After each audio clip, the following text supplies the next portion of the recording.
Okay, so the site itself is called Buyee, like Buyyee, Buyee, and that's what I've been using. Some items you might see it as like a buy it now, so there will be like an auction price, and if there's no bid, then you can buy it now for a different price. So it's usually a little bit higher.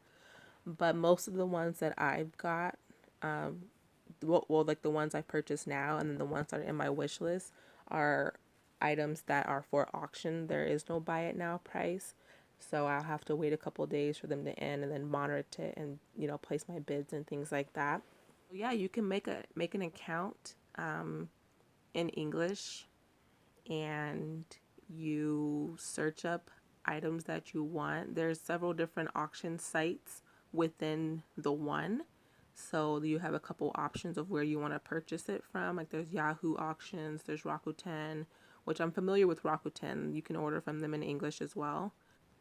What I do is I just like Google the Japanese name for the show. So, for example, for Conan, Case Closed is what it's called in English, but it's also called Detective Conan in Japanese. So I just Googled Detective Conan to find the Japanese letters for it, and I find that I get better results typing in the Japanese name. So I just copy and paste the Japanese name onto the site, the search bar, and you get a lot of different things that come up. So I feel like the choices, there's more items that show up when you use the Japanese name of it in Japanese. So that's what I've been doing for Conan, Kadocha, and for Nana. And yeah, a lot of different things come up with Kadocha because the Japanese name is child's toy. That one was a little difficult because it literally gave me children's toys, and though there's a lot of pages to go through.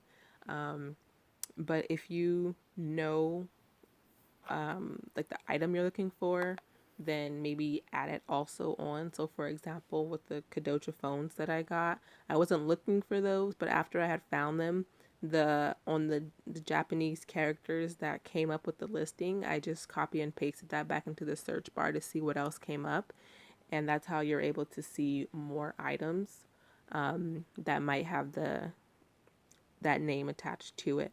So So my overall thoughts of the site, it's okay. Like I said, my only issue at this point is the shipping fees because I feel like it's a lot.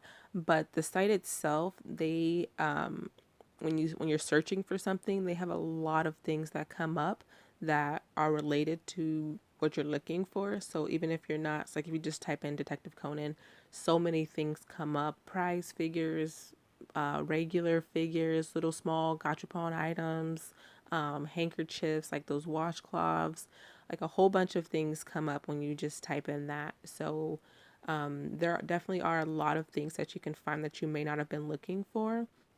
But overall, it's not that bad, the descriptions at least. But like I said, I'm still working my way through this site and I'm going to figure out more. But for now, I like it. It's decent. I know a similar site is called Samurai Buyer, which I've heard of them, but I have not used them.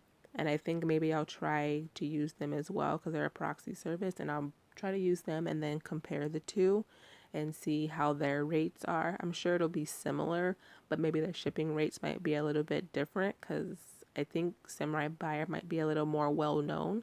So I hadn't heard of Buyee, but when I just searched proxy services, that was one of them that came up. So I'm not sure how well known it is or not, but um, I've definitely heard of Samurai Buyer first, just never had any interest in using it before now. But I am going to try to give them a try and see what their rates are and compare them and see which ones I like better. But yeah, so anyways, that'll be it for now. Stay tuned for another one. When I do make a second purchase, I'll come back and film that one as well. And thanks for watching, guys.